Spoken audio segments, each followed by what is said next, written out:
Mickey! It's Riku. They put bugs in him. What?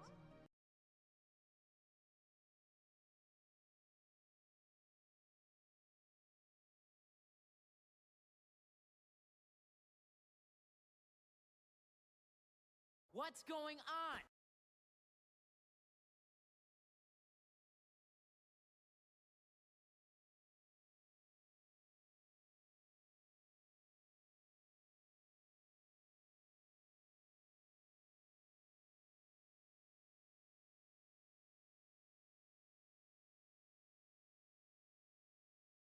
That's nuts.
Okay.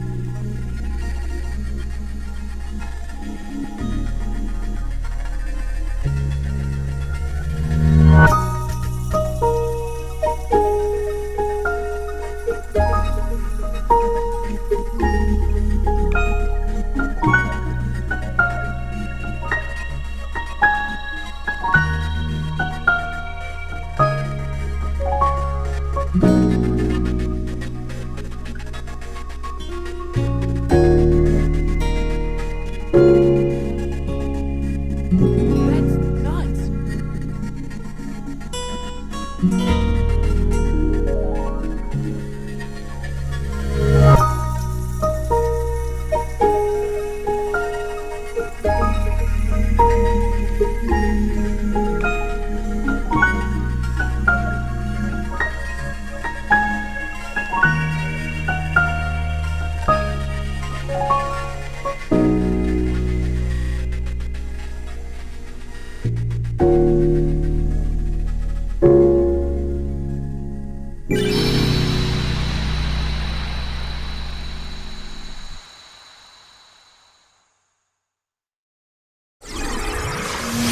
Good tidings, everybody, and welcome to the Streamer Report. That's right, we're here again. March Caprice sponsored. My name is Mike, and with me, as always, is my brother, Jason.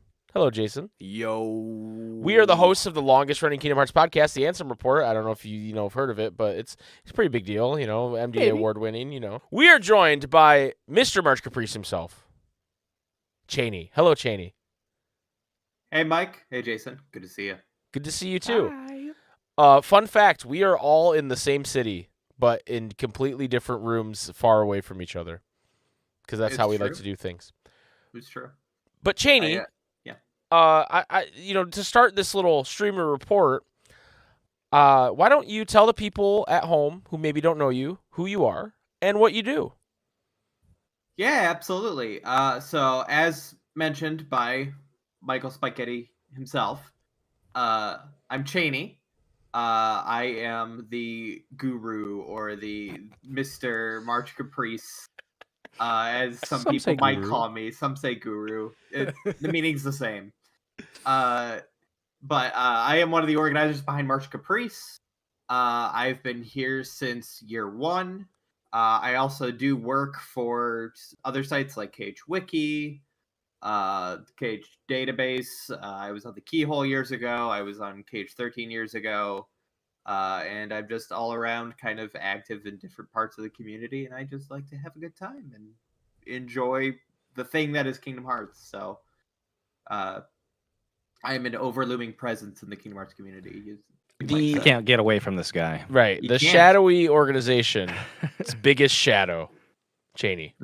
It's true. It's true. Except Pat, because Pat has that hat. Yeah, if it wasn't for how tall he is, yeah, I might. He kind of slouches though. Him. Yeah. He does, but I also don't sit up completely straight, so it's none of us do. We're all depends gamers. On the day. None of us do. Yeah, I'm slouched right now. Yeah, same. Just like me too. I'm also slouched. I put posture.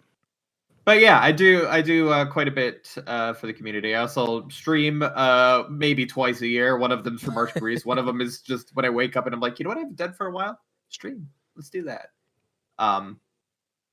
But that's kind of my resume, as it were. Very long, detailed resume. Cheney, with this being, the streamer report interview for you, as far as your stream goes, what's something that, people should know about your stream in particular before they tune in?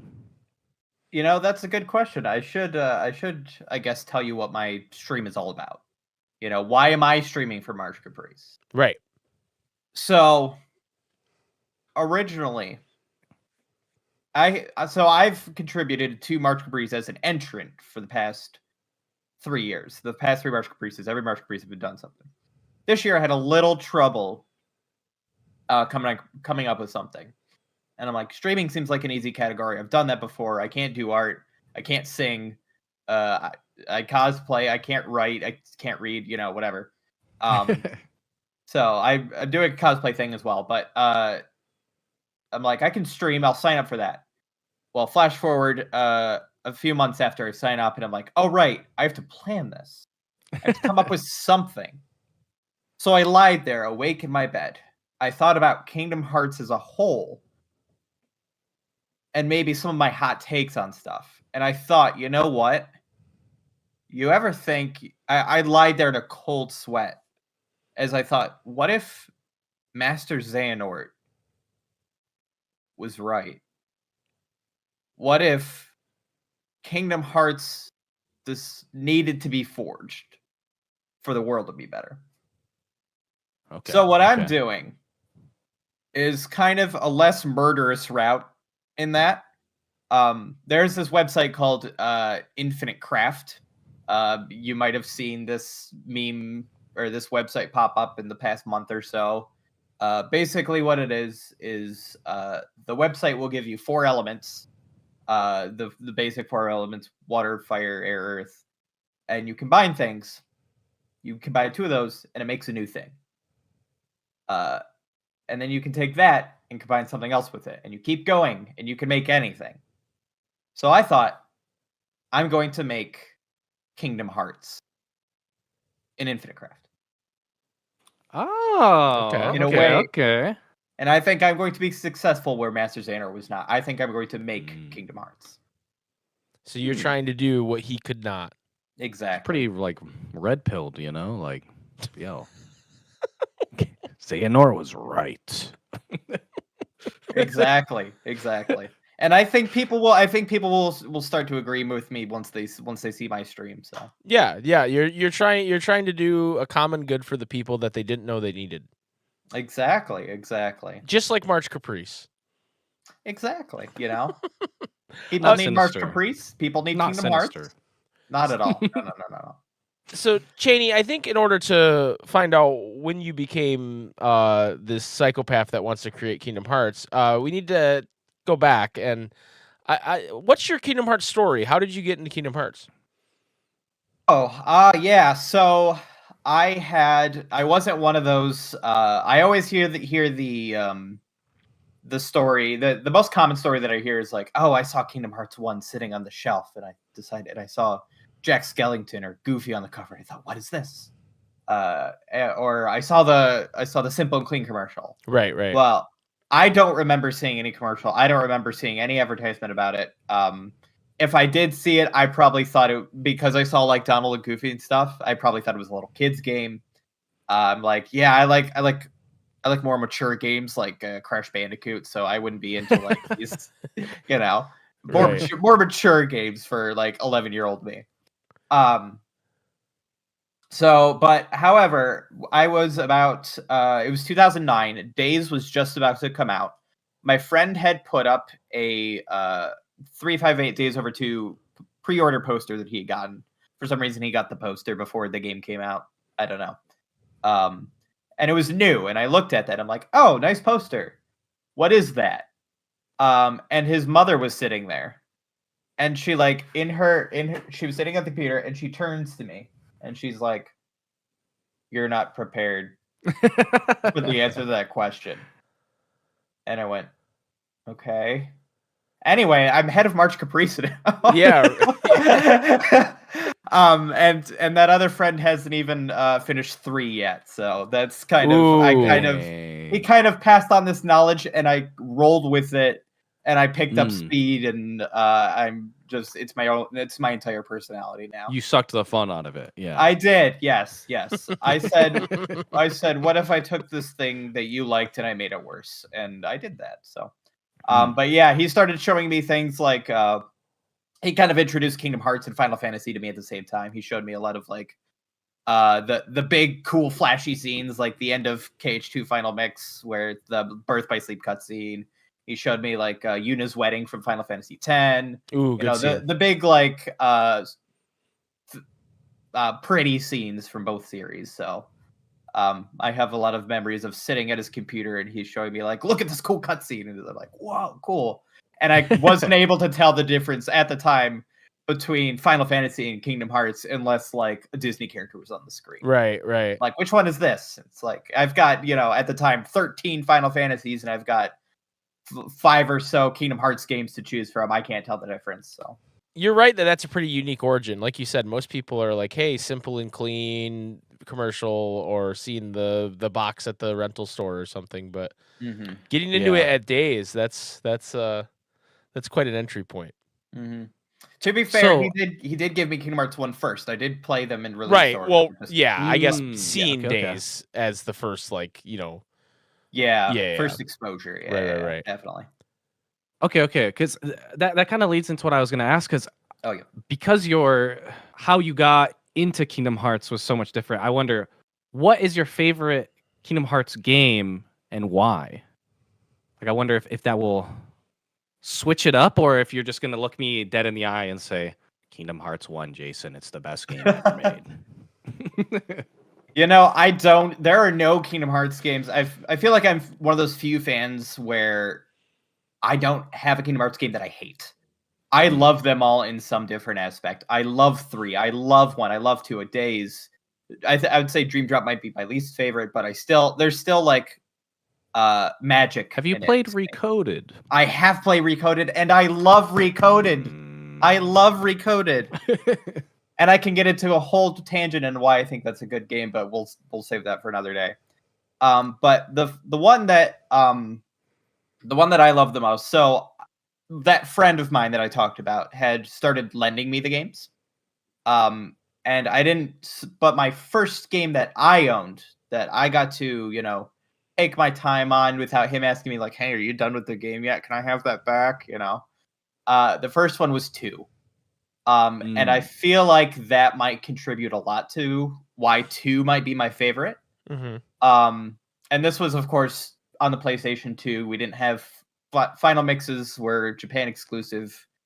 I'd really, once I heard about the final mixes, I was obsessed with those. But 2 was really kind of the culmination of like summer vacation to me. As a kid, that's such a super important thing. As an adult, it's just the hot season. But like as a kid, that's such an important time in my life. I get to hang out with my friends. I get to play Kingdom Hearts with my friends. And I think Kingdom Hearts 2 really encapsulated that. So that's the nearest and dearest to my heart. So this one, I know you said you only stream twice a year, and one of them is March Caprice. So this doesn't necessarily mean streaming, but what accomplishment or achievement stands out in your memory the most while playing Kingdom Hearts games? Are you saying like what accomplishment for the game specifically, or like in the community? Or... I mean, obviously you run a a big event for Kingdom Hearts that might be pretty rewarding. So I think that would probably count.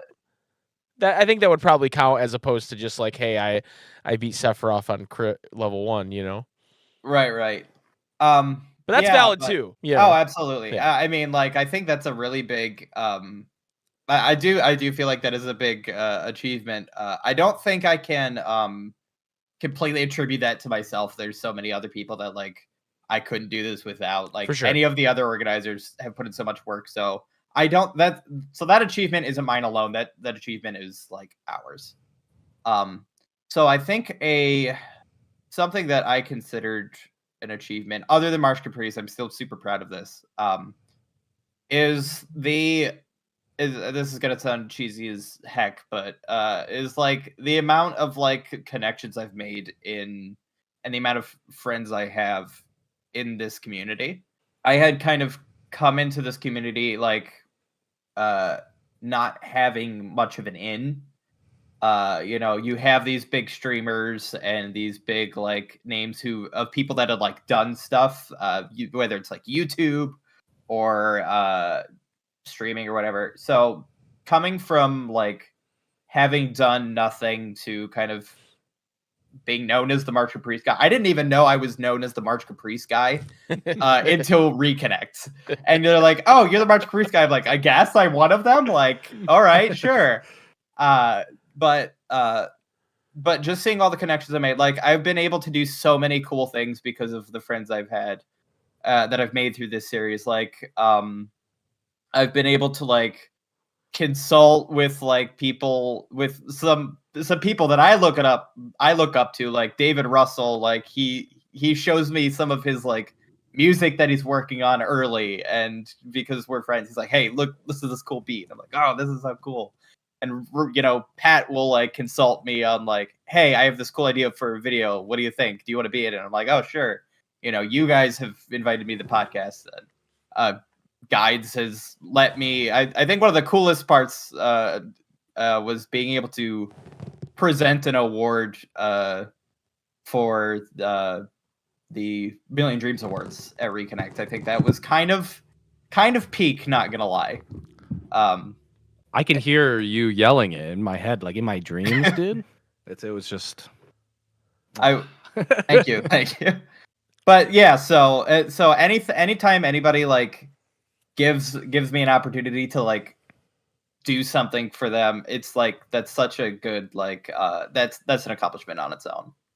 Yeah, absolutely. No, I agree wholeheartedly with you on everything you said there, because that's probably been my favorite thing about all this too, is just getting to know everybody and meeting all these cool people. And I don't want to say like feeling like an insider necessarily, but like, yeah, like you said, like, oh, regular Pat is messaged you about something, or Cheney or whoever, you know what I mean? And that's just really cool. I agree 100%. Yeah, it feels nice to be included, and KH is like a very inclusive community. Yes.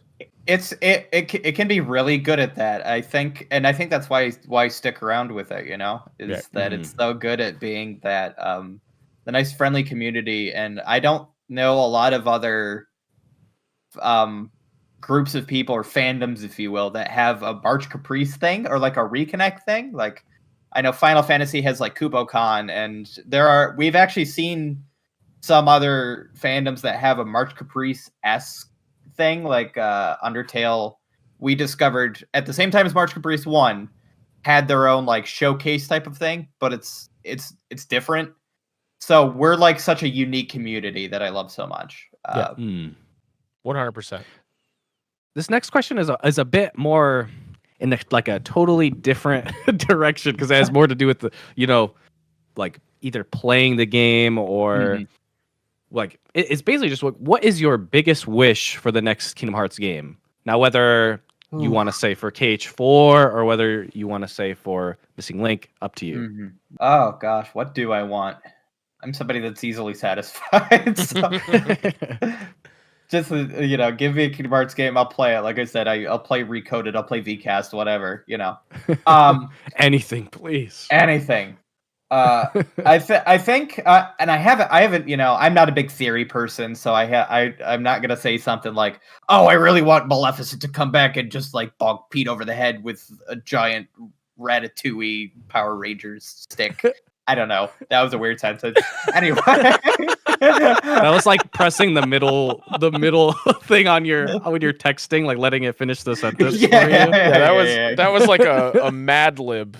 It felt like I don't know what happened there. If you ever find out, let me know. Okay, I'll analyze it for you. Thanks. But I don't, I'm not a big theory guy. I don't have these big and shout out to the people that are and have that imagination. I don't have that that skill and that kind of like mentality.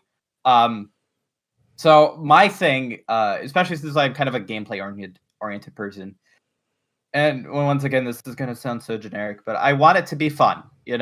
I always worry that the next Kingdom Hearts game is I'm not going to have fun with it. That's my biggest fear, is that I'm going to pick up someday I'm going to pick up a Kingdom Hearts game. I'm going to play it and I'm going to be like, I didn't like that, and these games being fun and these connections I made are what keeps me here. But if the games stop being fun, like, what am I gonna do with my life? I've invested so many like skill tree points into Kingdom Hearts. What the hell am I gonna do? It's too late to respec, dude. Shit. But yeah, so my biggest one is that it's going to be fun. I'll add a little bonus thing. I really want to see new music from the next Kingdom Hearts game. 3 had a lot of reused music, and I'm a big music person when it comes especially to the Kingdom Hearts series. So I would love to see where the musical narrative goes from here and what Shimomura or some of these other composers like Sekido Ishimoto and Kamioka can kind of like make with this series. Yeah, I think because it was so long between 2 and 3 that they definitely leaned on the nostalgia aspect of the music at that point. Oh, absolutely. And it makes sense. But now that we're past that, I think, we need to see some new tunes. We need to hear some new tunes. If they could make us see it, that would be crazy. But hearing some new songs from Shimomura and the whole crew, even Ishimoto, would be great. I agree. Yeah, absolutely. He's had a couple of bangers, so I won't. Yeah, he's done all right. You know, he's all right. He's all right. We're not talking The World Ends With You, Ishimoto. We're talking no. Yeah. This next question, we have to ask it a little differently just because of the nature of who you are to March Caprice. But yeah, sure. The question is typically, what drew you to apply to be part of March Caprice? And you've kind of already touched on that. But I guess with you specifically, what, what's the story behind March Caprice kind of starting or you being involved in that? Mm-hmm. I feel like all my answers have been long-winded, and this is going to be the most long-winded answer yet. Probably, but that's okay. I'll edit you down. Don't worry. Okay, good. I'll edit you in post. Oh, perfect. All right. I think what started March Caprice for me, first of all, KSM is the one that came up with this idea. He had messaged me one day. It was like, hey, I want to do a Kingdom Hearts con. I told him, no, I'm not going to help you with this. Good luck. Hilarious 5 years later in retrospect. But he's like, I want to do a Kingdom Hearts con. And I said, I got too much on my plate. I don't really want to do that. Good luck. I'll support you in whatever you do. Maybe help out here and there, but I'm not going to take it over. Flash forward a bit. He started, I don't remember how we started this, but we had actually formed a completely different group than the people that started March Caprice 1. And we were going to come up with a Kingdom Hearts con. It was going to be an IRL con. It was actually going to be called Reconnect. Or we were going to like pronounce it Reconnect. Con. Not as, because it was going to be an IRL con type of thing. Didn't work out, fell through. We ditched the project, whatever. And then from that group of people, a few different other people, and like David Russell's a part of that, KSM, myself, we were like, hey, what if we did that again? What if we tried again? And since then, the pandemic happened. We obviously IRL con off the table. So we're like, okay, what if we did that again, but we had an online one? Me joining this and me helping come up with these ideas was a result of, one, the new friends that I made and the new connections that I made, and having a passion to do something for the Kingdom Hearts community. Two, wanting to do something for humanity as a whole and to take people's mind off the IRL BS that's happening. And three, we want to do something fun. So it's and we want to see. We felt like 4 years ago, the landscape, it's wild to think that was only 4 years ago, but the landscape for the Kingdom Hearts community felt completely different. The people that were the most dominating, we felt like weren't doing, how do I say this very carefully? The people that dominated the Kingdom Hearts space felt like they were kind of like in another world, in another tier above everyone else. And we're like, how do we lift up people, especially like women and people of color? Like, how do we lift these people up and give these people a platform and kind of narrow that gap a little bit, So part of it also came from let's give people a platform that don't normally have a platform.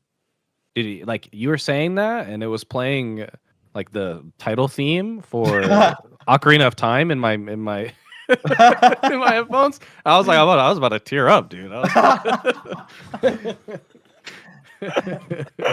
Yeah. Well, good. That, I think that tells me it was a little successful. Maybe, I don't know. I don't know. Ocarina of Time theme's pretty good. It is pretty good. I just cry. Yeah. You did well, but that might have done the heavy lifting. Oh, 100%. Yeah. Well, Cheney, thank you so much for joining us on the Streamer Report. Last thing I'll ask of you today is obviously, we don't know when exactly your stream is going to be, but I'm guessing it's on the screen in text right now. I'm sure that's how we're going to handle that. Yeah, I can see it right now. It's right there. Or, Yeah, or yeah. worst case scenario, it's in the description. But why don't you tell people where they can find your stream and where they can find you maybe on social media if they wanted to follow you and all that kind of stuff?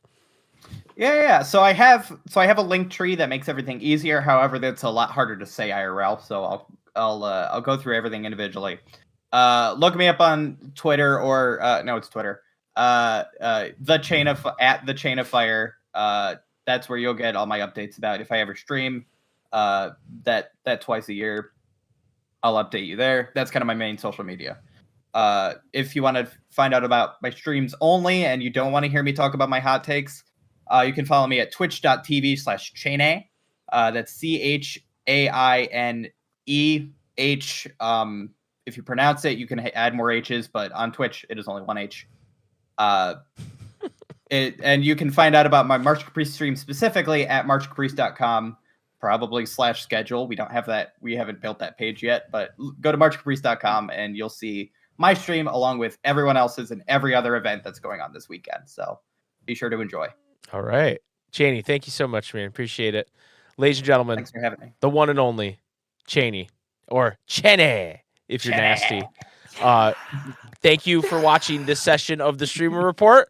We will see you guys for more. Again, I don't know what order these are in, so this could be the last one. This could be the first one. We don't know. But either way, may your heart be your guiding key. Happy March Caprice. Happy March Caprice.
Hi everyone, I'm Zilla Blossom, one of the writing organizers this year, and I'm here with several of my other organizer friends to do our story time today to highlight some of our writing submissions. So with me in the room we have Chain and Ava and Nicole and Allie, and we are going to highlight some of the wonderful writing submissions that we have gotten this year.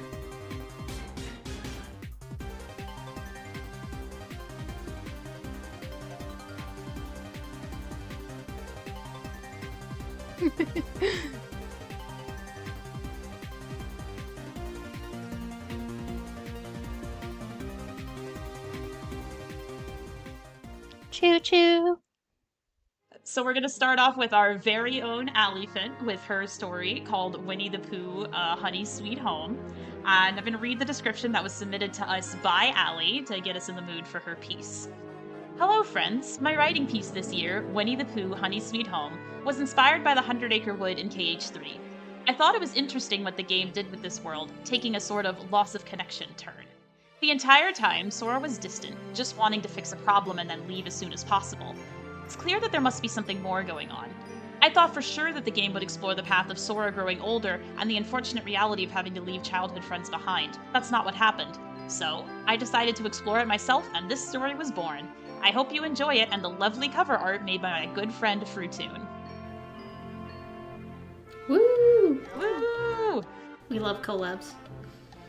So with that out of the way, we'll go ahead and read an excerpt from the story that was also submitted to us by Allie that'll sort of give us a sneak peek as to what this story is about. Zora, would you remind me how old you are, boy? I'll be 16 soon, next month in March. Sora tilts his head in confusion. Why? Merlin's face grows troubled as they reach Station Heights and sit together on the stone steps. Would you take a look at that book with a critical eye? Sora tilts his head in question, but does so earnestly, flipping through the pages and leaving magic dust flying and disappearing into shimmers. When nothing is found, he examines the front, running his fingers over the raised image of Pooh and himself before taking a glance at the back cover, coming up short. What is it I'm supposed to be seeing, Merlin? Take a look at the bottom corner, on the back there. Merlin says gently. What do you see? Sora has to squint to read the words. For... He pauses, struggling to read when realization settles in. ages 15 and under. Sora looks to Merlin, hating the grim expression he sees there. That book is very special. Only one person is allowed inside of its pages at a time. When we first met, I just knew it would take a liking to you. Merlin hums with a smile before letting his face fall with a sigh. The one it chose before you was a boy named Christopher Robin. This happened to him too, I'm afraid. He places a hand onto Sora's shoulder, the weight just as heavy as his next words. But once he grew up, he and Pooh simply had to say goodbye. What? But that's awful. Sora abruptly stands up, shaking his head. Merlin, that can't happen to me too. I don't want to ever lose my friends. There was no way Sora could accept this. He and Pooh had a bond like no other, and the 100 Acre Wood, it reminded him of home, of the bees and honey gathered in the backyard from his mother's beehives. the vegetables growing in his grandparents' garden, and the many silly adventures he, Riku, and Kairi embarked on as children. It was an escape he needed when being a Keyblade wielder became too much, a guilty pleasure he regressed in just to be a kid again. Just Sora. He couldn't bear to part with it. I'm crying already. That was amazing, guys. Wow. Oh, I had a smile the entire time. Well, it helps when you have such a great excerpt to read. Woo. Thank you. Also, I like the pun at the end. Yeah. I was trying so hard not I'm so to. excited. We got some really good entrants really this year, wanted to so be like, I he can't wait to couldn't get into bear them. to part. I'm gonna cry. Yes. Not yet. Get in the mood for big feelings, everybody, because there's some big feelings. The feels train is pulling into the station.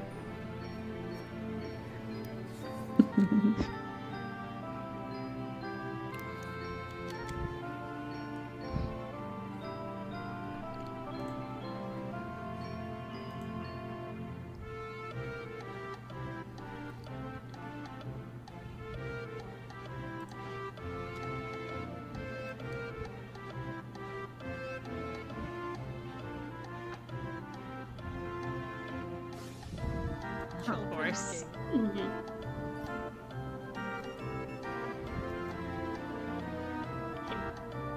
Oh god. Yeah, after like a certain, once you hit E10 plus, you couldn't play anymore. I'm 10 plus.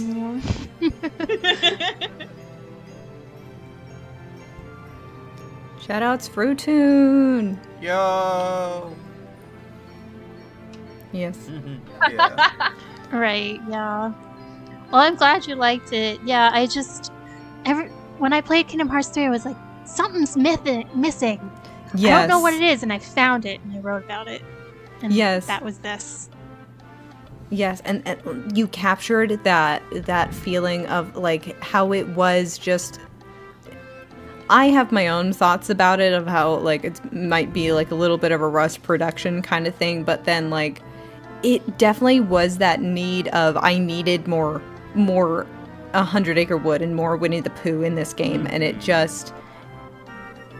And I also love the details that you created with it, like here in the excerpt, like the how Sora's birthday is in March, or how like Yeah. like his mom had beehives at home, and I loved his that. grandparents had a vegetable garden. Oh, such great little like details to flesh out everything and make the world feel lived in, and it's all magic and poo filled, not like, you know, the bad kind of poo, but Winnie the Pooh.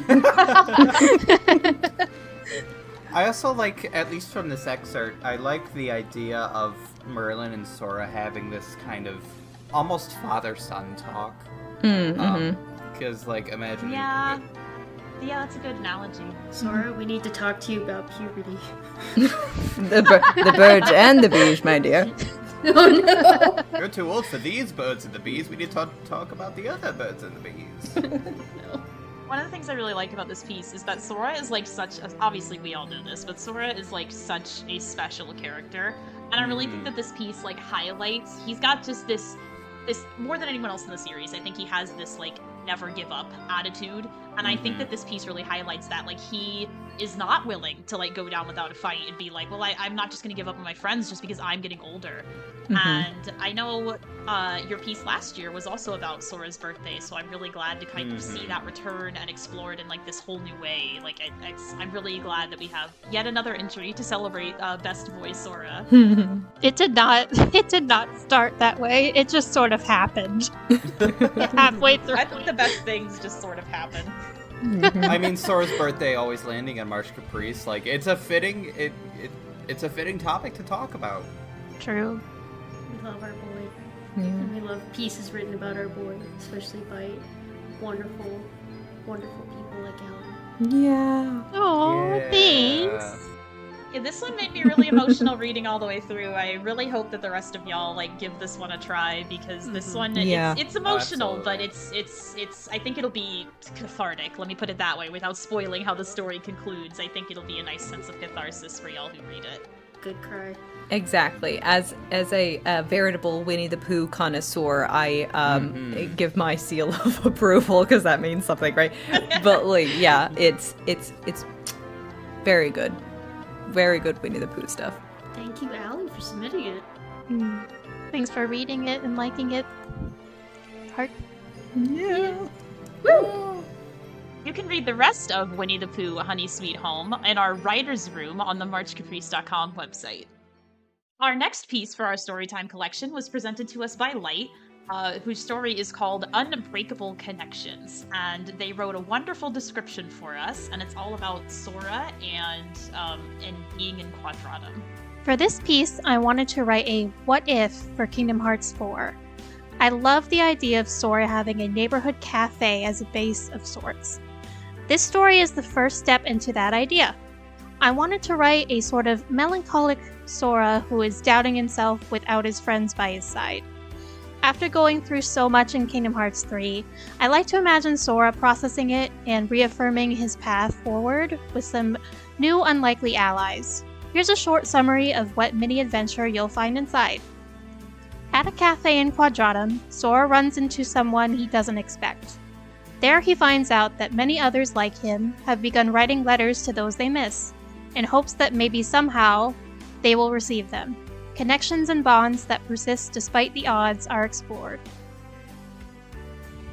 In the back of his mind, Sora paints a picture of his life on the island.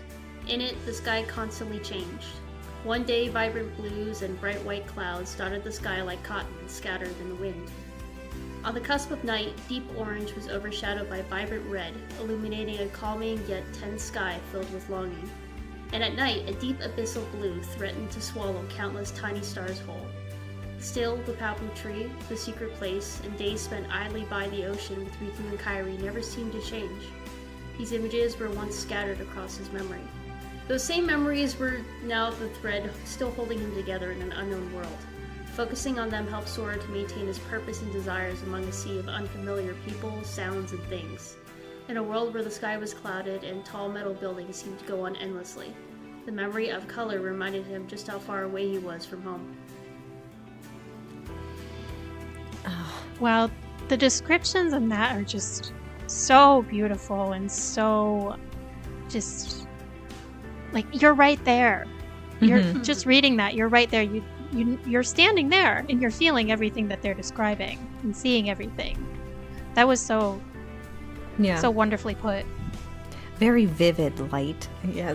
Very, very good descriptions. Yes. I also really like the connections drawn between, at one point, Sora himself did not remember these, and yet now it's these memories that are like holding him together in this new place. I found that like a really cool like juxtaposition just in this excerpt. Yeah. I've got a little hunch about this story. And my hunch is this one is also going to make me cry. Seems that's the theme this year. Yeah. Dang. I think because, you know, we are in kind of this precipice of Kingdom Hearts 4 and all of the big emotions that were coming out of Kingdom Hearts 3, and we don't know what's going on really. We just have a vague sense of it's not great. So I think that's kind of a cool place to let especially like your fan fiction pen run wild here, of just like speculating how was this loss, how has this separation felt for all of the characters. And I think this is such a great piece to do it because it's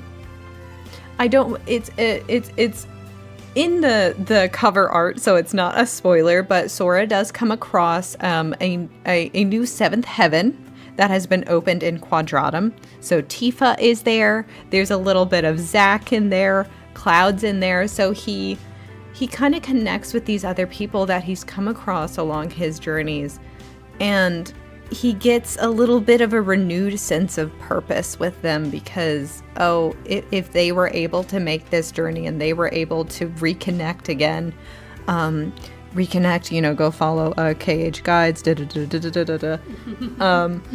to reconnect with that group of friends, there's always hope to reconnect with your friends again. And I think that's great for both the last piece and this piece as well. really beautiful the way they wrote that. Mm-hmm. I think it's really sweet to see Sora connecting with these Final Fantasy characters in a new way. I think it's like Ava said. I think it's a lot of really fun speculation in kind of this area that is, I almost want to say, intentionally sort of vague, at least to us at this time. And so I think Light really had a lot of fun speculating with this, and I think she did so successfully. I think it's a really fun way to explore maybe those connections of Sora's that the series itself doesn't really explore as much. As we all know, the Final Fantasy characters weren't really present for KH3, and so this kind of feels sorely needed in that sense. And so I really enjoyed it, and I keep finding myself curious as to who might Sora run into next, or how could this be expanded even, and making Quadratum this cool sort of almost like a new Traverse Town in the sense of the people that you might find around the corner. I found myself thinking a lot about KH1's Traverse Town, at least the way this was presented, and so I had a blast reading this one, and I know y'all will too. Yeah. Also, Zach is really good in it, so at least read it for my husband. Oh, God. Absolutely. We're crying. Do you think that Sora gets some chick in a seventh heaven, and the way that Zack walks up is those wings, I want them to. Oh! I was like, where are you going with the wings? Obviously there is. I hate that so much. Everybody boo Chain. Boo! No! That's my favorite Final Fantasy VII joke. I've never finished a Final Fantasy kiss. Oh my god. Going back to towards the end of this excerpt about the memory of color reminded him at that. Oh god, for some reason I got Epic Mickey vibes from that, and I was like, man, it'd be kind of cool to see, Epic Mickey and Oswald and stuff, and maybe they're in Quadratum. Maybe. Meeting friends old and new. Yeah, that's the thing with Quadratum. The world's your oyster. At least from a writing standpoint at this point. Make up anything you want, and I'm so glad for that concept because we get great pieces like this one. And you can read the rest of Unbreakable Connections by Light in our writer's room on marchcaprice.com. The next piece we are going to discuss is Oblivion, or just Vienne, if you're nasty. Her piece titled Your Moment and Mine. And Vienne says, my written piece is titled Your Moment and Mine. In this work, I describe a serene moment in the secret forest where Kairi and Naminé coexist together, sharing their time together. But during this time, they come to realize the moments are different. This piece was heavily inspired by Kairi's speech in Kingdom Hearts 3, where she says if Naminé was with Kairi and Lee in the forest, the way she would see and feel the world would be different. It was such a sweet moment, and one of the first moments we see about the complexity of their relationship with each other. Since we didn't get a moment between the two of them yet, the way that Roxas and Sora have in other games like Recoded or Dream Drop Distance, I imagine this happened not long after KH3 ended. And I just wanted to spotlight these two since I feel both characters, and especially their dynamic together, is underrepresented in a lot of circles in the fandom. Very true. Sisters. Yes. Give them sisters. Give them their lives back. Give them screen time and also scenes. Yes. Yes. As an aside, I've noticed that there's a lot of appreciation for the female characters. In almost all of the writing entries are about that. My piece is about that. I've seen other submissions that have been about that. So it's really gonna be a real WHM.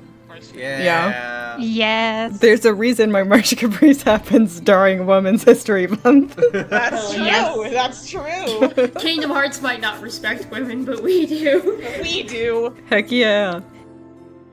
Being so caught up in all of her senses, Naminé didn't even notice Kairi tiptoe up to her. Feeling something soft be placed upon her head caught her off guard, making her jump a bit at the new sensation. She still wasn't used to feeling an actual heart pump in her chest. Her lips spread thin across her face as her fingers graced gently across the petals of the wildflowers. They were so fragile but still so lovely. Naminé adored them. Kairi took Naminé's hands, holding them tight in her grasp. It was almost like she was afraid Namine would disappear again. Namine was a bit afraid herself, but she knew she wouldn't fade away. After everything her friends did for her, she knew she was here to stay. This moment is ours. Namine told her, squeezing the other girl's hands. And it's beautiful. Kairi just shook her head, her smile matching the blonde's. No, Namine. This is your moment. Not understanding, Namine tilted her head. What do you mean? We may be here together, but we're experiencing this in different ways. The way the breeze feels on your skin isn't how it feels on mine. How the flowers feel in your hair isn't the same as me. Even the way the air smells isn't how it smells to me. We are experiencing this together, but your perspective isn't the same as mine. This moment is mine, but it is your own moment too. Hearing her words, tears were brought to Namine's eyes. Overwhelmed with warmth and adoration, she embraced the other girl. Her arms used all of her strength to hold Kairi close. She wasn't afraid to lose her. She knew she wasn't going to. She wanted to use her form to show her gratitude. Kairi hugged her back just as tight, having no desire to let go of her dear friend anytime soon. 2 moments side by side, but never crossing.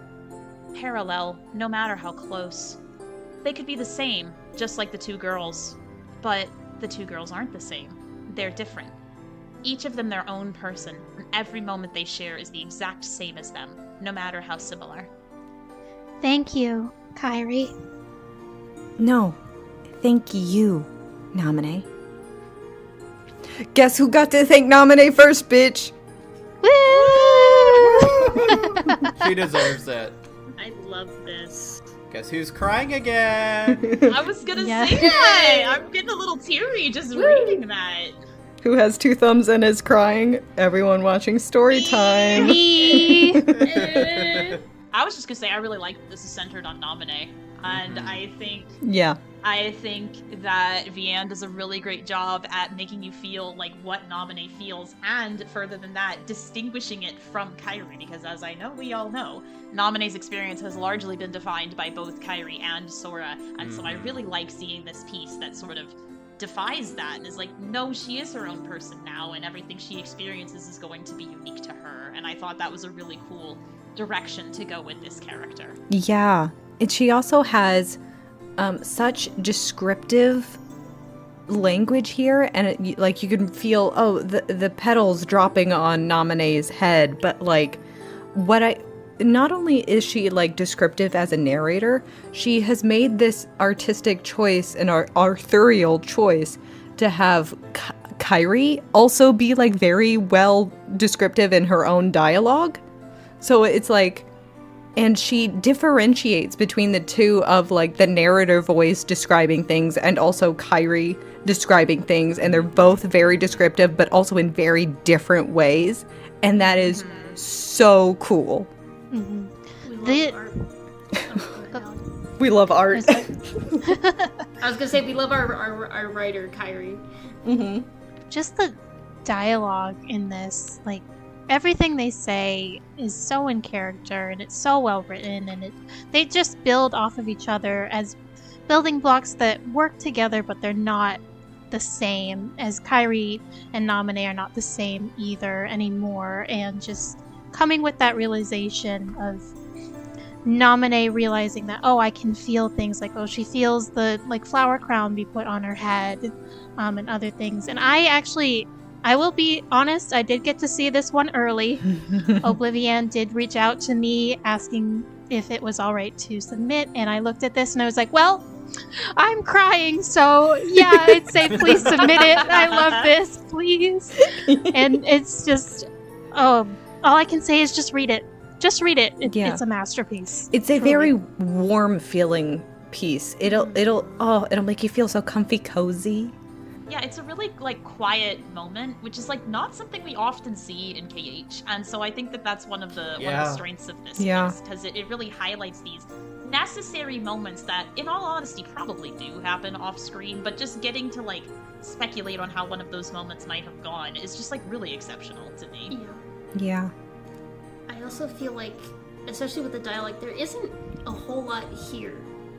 but it says so much, you know? Like, every word in here counts in terms of, like, the dialogue between Kairi and Naminé. There's so much depth to it that comes from an understanding of both of those characters. Yeah. See, this is the benefit of coming to the writer's workshop. You join, get some feedback on your work, and come out with a significantly fantastical piece. You know? Clearly, I didn't go to the writer's workshops, so those were bad adjectives.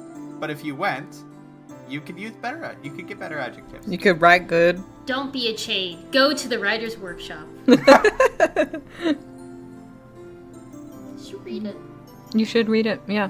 Should read it. Do it now. Yeah. Do it. Do it right now. And you can read your moment and mine in the writer's room of our website at marchcaprice.com. And now, since we have had such an appreciation for the girls in the stories, it's time to continue that, because our next story is Bright Star 7's piece, which is all about Shion. Everybody clap for Shion, please. Yay! Yay! Yes. In the description that Bright submitted to us, he wrote, Puppet with little to no recollection of her past awakens in the Keyblade graveyard, where she is forced to participate in the forging of the Keyblade. Memories begin to resurface when the wielder of a Keyblade identical to hers enters the fray. Ooh, what could it be about? Who could it be? Who are you? Axel asked. See? The raspy voice from before echoed in my head. He promised to keep you in his thoughts. He promised you would never be apart. Fight. Kill him. I aimed my weapon at his head. Despite Xemnas' order, despite the voice, my hand shook. I looked away from his eyes. Kill him. I raised my head and prepared to finish him. Before I could, someone grabbed my arm and pushed the Keyblade away from Axel. Don't do this. Sora pleaded. I felt more memories flowing from his hand. More days atop the usual spot in Twilight Town. More ice cream and beautiful sunsets. More feelings that I had experienced. I let out a gasp and shoved him away. I began to slam my Keyblade against his over and over. With every collision of our weapons, more memories were shoved into my heart. Crash! You earned the icing on the cake. Roxas said happily. Crash! When Axel gets back, we'll all have ice cream together. He had promised. Crash! Easy. Are you hurt? He asked as he reached to help me off the ground. Crash! We're here for you if you ever want to get it off your chest. Axel said gently. Wait! Sora struggled to speak under the weight of my onslaught. I couldn't stop. The memories were no longer peaceful days in Twilight Town. They were becoming painful. I didn't want this. Crash! This Keyblade. It's a sham. Worthless. Silver-haired boy said as he tossed my Keyblade to the ground. Crash! How could he? How could that jerk attack you like that? Roxas said, not looking me in the eyes. Crash! Go on, you just keep running. But I'll always be there to bring you back! Axel yelled while summoning a blazing chakram. I let out a scream and brought down my Keyblade one last time. Crash! Who else will I have ice cream with? Roxas had pleaded. It's alright! You can stop now! Sora begged again. It's alright! Shion. It wasn't Sora's voice that said my name. It was Roxas. Tears began to slip out of my eyes. I let the weapon fall to the ground and began to cradle my head. It wasn't physically hurting as it had been before. I just couldn't handle the memories and the emotions they brought. Useless puppet. Xemnas muttered. Sharp pain shot through my ribs as his foot met my chest. My hood slipped off as I was propelled backwards into Sora. My head hit the ground and the world went dark once more. Also, Allie, that was like a beat for beat perfect impression. Yeah. That was holy perfect. crap. I loved that. Best line read thank out of you. the whole thing. I was like, for Roxas, I was like hunched over, like I had a hand on my neck, like, okay, don't make it sound like what I just said. So I'm glad it worked out. Yay. Yay.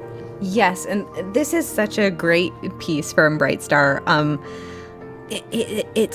It really gets into like the nitty gritty of like obviously it's the same scenes that you've seen before in Kingdom Hearts 3, but now it's like it's from the perspective of Shion as like it's like and especially in this excerpt, you see it's a really good excerpt of the piece.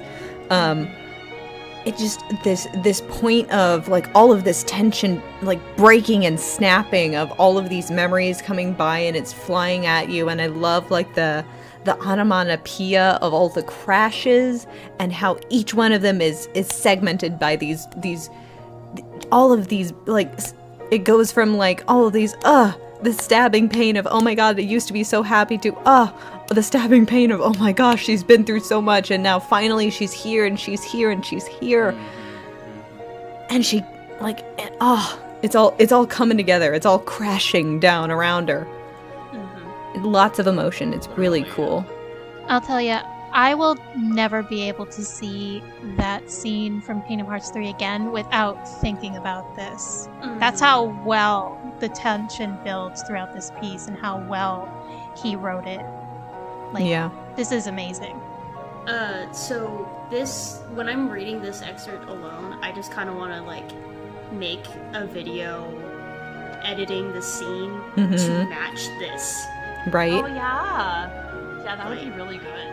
So, hey, Bright, if somebody's reaching out to you about that, it's me. It's me. Now, I don't read, but you know, I gotta keep up my appearances as a Kingdom Hearts fan. So, but the few readings that I do read, I always love when somebody takes a pre-existing scene and shifts it to a different point of view. That's like my favorite thing. I love how it gives more context for an already existing scene. I love how it adds weight. It adds more weight to it. It's beautiful. Makes it nice and hefty. And it's also fun because, like, I feel like we've gotten this scene a couple times now, right? Once in 3 and then once in Remind. But the both of them are not like kind of checking into like the kind of the most important part of the scene, which is what's going on in Shion's head. Right? I mean, this is the point of the most tension. So, you know, blind spot in the Kingdom Hearts writers' face is anything that has to do with the women.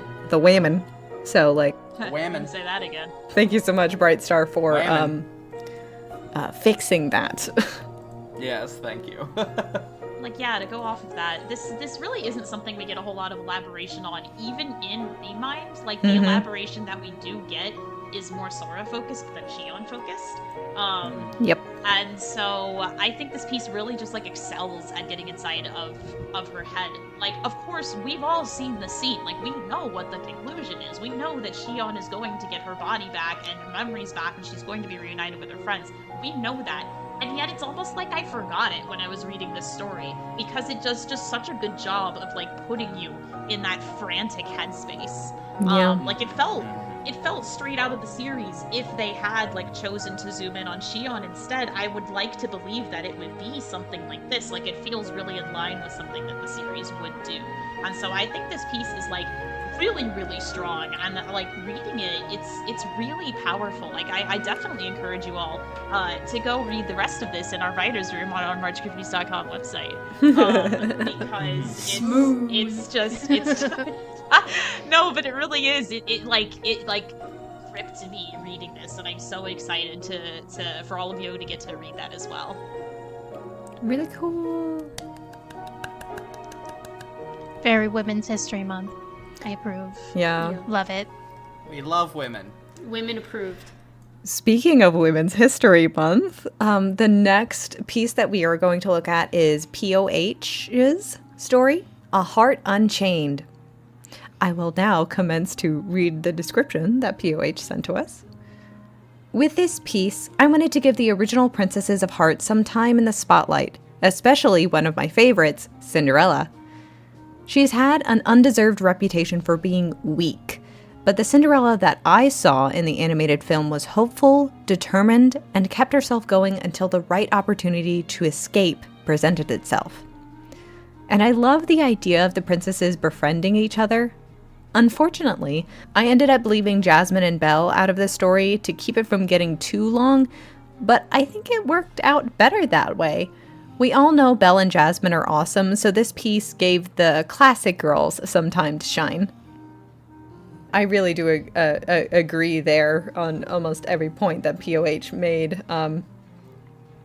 Just because, like, between the original time and the Renaissance Disney movies, there was just a little bit more spunk given to the later princesses. So, like, this definitely gives the old ones some personality there, Barbara. And here we have POH's excerpt. Past experiences had taught Cinderella that she could run in a ball gown and glass slippers if necessary. But it wasn't ideal. Not at a ball being thrown for a prince, and not in the dungeons of an unfamiliar castle in an unfamiliar world. The night after the Heartless kidnapped her, the mistress of the castle paid her a visit. Cinderella remained sitting on her bed and regarded the woman without a word. She certainly made an impression in her black robes and headpiece shaped like two twisted horns. A raven perched on her shoulder. Both of them had the exact same smirk. Something about the woman's face and elegant tone of voice reminded Cinderella of her stepmother. Greetings, Your Highness. It's an honor to have you as our guest. My name is Maleficent. The false charm, the pretense that Cinderella wanted to be under the woman's complete control, that was Lady Tremaine's style as well. Cinderella squared her shoulders and returned a smile of her own. Fortunately, she'd been dealing with this sort of situation longer than Maleficent might have realized. Thank you. It's an honor to be here. Maleficent's smirk grew. She must have come to the conclusion that she was dealing with a simple-minded princess, unfamiliar with cruelty and easily manipulated. Good. We hope you will be comfortable here, she continued. Meals will be brought to you thrice a day. Should you need anything, ring this bell. She gestured to a rope hanging by the cell door. And one of my servants will attend to you. Cinderella pretended to think it over. Well, I would like a change of clothes. This is my favorite dress, but it's not very comfortable for sleeping. Maleficent stroked her raven's feathers. I'm afraid that won't be possible. We don't have any spare clothing befitting of a princess of heart. Princess of Heart. Cinderella had no idea what that meant, but it sounded important. Likely the reason that she'd been kidnapped in the first place. Perhaps she wasn't the only princess in the dungeons. I don't mind, she replied brightly, still smiling, still keeping her hands politely in her lap, no concern for her circumstances whatsoever. I used to wear the same ragged dress when I cleaned my stepfamily's house. I'd be comfortable in just about anything. Maleficent looked into her eyes, really looked, for the first time. Cinderella held her gaze and hummed a little tune that she'd often sang to herself in her attic bedroom. Maybe I'm acting a little too innocent. At last, Maleficent said, No, you should stay in your gown you wear now. It suits you. Cinderella nodded. Well, it was worth a try to ask. Clap, clap, clap, clap. Have you ever wanted a story that was Solid Snake-esque, starring Cinderella from the Walt Disney classic 1940, you know? How did you know? I love the Walt Disney classic Metal Gear Solid. Isn't that what Kingdom Hearts is? It's true. This is yet another like really great piece to have here. There's so much detail here, and I love the way that POH personified Cinderella in this as a very like, she has like her checklist that she goes through. She has like her escape plan. She has her maps. She gets it done.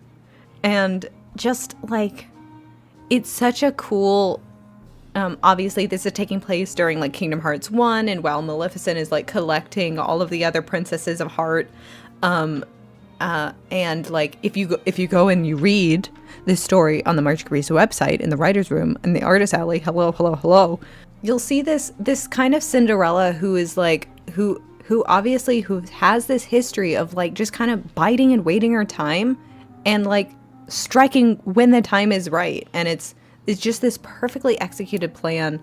And she uses like all of Cinderella's past skills, like, you know, talking to animals. What animals does she find in the dungeons of Hollow Bastion? Well, you'll have to go read the story to find out. So I just love things that fill in the gaps. Mm-hmm. And I know fanfiction overall and other writing pieces like this will do that. But again, it's so cool to, you know, what people think maybe what was going on with the other Princesses of Heart in KH1. Because we didn't get to see that, like, at all. Except for, like, Alice and Jasmine and, you know, a little bit of Snow White in an alternate cutscene. But it's just so cool. And again, it just leans on the strengths of each of the princesses. Yeah. That's one of the bigger things that struck me about this piece, is that not only is it characters that we don't really get to spend time with, at least in the context of KH, it's also a time period that's just kind of glossed over. And I'm not even criticizing KH1 for that. It's kind of necessary because KH1 is about Sora, and Sora doesn't know any of this going on. But I think it's just such an interesting thing to really, like, explore. And so this really stuck out to me in a major way because of it. Like, the last thing I expected was a piece that took place during this time period and that focused on the Princesses of Heart, and especially one that centered around Cinderella. I think she's characterized in a way that is both true to her movie and in a way that's, like, it gives her agency and, like, makes her proactive in this story, which I really, really, really like. Like, I cannot stress enough that y'all need to read this one. Yeah. Yeah, Cinderella is definitely one that most people put on the back burner as like, oh, she's just like one of those classic princesses that doesn't do anything. And no, that's not true. And definitely it shows in this piece. Shout out to our very good friend Ruthie, who loves Cinderella to pieces. I really hope that they love this piece. It's a wonderful dream. Yes. A wonderful dream. I wanted to do her voice justice, Ruthie. I hope I did. Yeah, I think you did. Cute. Yeah, it's really, really cute. And like once you get into the story a little bit and you start to see like the personification of the other princesses of Heart as well, it's when it starts like coming together. It's really nice. Oh yeah, it's all coming together. I gotta say, it's another one of those works that's from a different point of view that we didn't get to see in the games. Yeah. So naturally, I love it. One other detail that I really liked about this is kind of giving, at least from this excerpt, giving kind of connections between Cinderella and Aurora through Maleficent and Lady Tremaine. I like the idea that maybe Cinderella and Aurora can trauma bond a little bit. Not only because everybody's saying not only. Not only. Because of like the voice actresses are the same for exactly both Maleficent and that's Lady true. Tremaine and Cinderella and Aurora. I could have just said the princesses and like their villains, but you know I wanted to say more words. Be complicated. We love it. Yeah. I just want to say I love the Princesses of Heart. I love the concept of them since I was a little girl, and I've hated we haven't had a lot with them, so this made me very happy. Yeah. Happy Women's History Month. Happy Women's History Month. Happy WHM. Happy March WHM. Caprice History Month. Yeah. March Caprice MCWHM. Women's. With March Caprice. Women's Caprice. Women's Caprice. Women's Caprice. Marge. You know, this really is shaping up to be a Women's Caprice. Good. March, it's Women's History Month, and also March Caprice. March Caprice. At this time of day, this time of year, localized entirely in your Discord server. Yes. And you can read A Heart Unchained by POH in our writer's room on marchcaprice.com. As well as all of the writing pieces that we have shown here today in Storytime, and also the greater writing category as well. There's plenty that we haven't been over, and there's plenty that you need to get to reading. Hello. What are you doing? You need to be reading them. You nerds. Expand do your it. brain. Read it and cry like we did. We cried, and now all of you must. Yes. That please is cry true. with us. Share Yes. our hurt. Their hurting must be ended if you want to mend it. Become Data Roxas. Yeah. Conquer hurt. Be sure to join us tomorrow, Wednesday, March 27th at 5 EDT for our cosplay catwalk. And that concludes our Storytime Showcase for the 2024 March Caprice year. Thank you so much for joining us. We'll see you tomorrow, and have a good March Caprice. Ready, everybody? Happy March Happy Caprice! March Caprice! Happy March Caprice!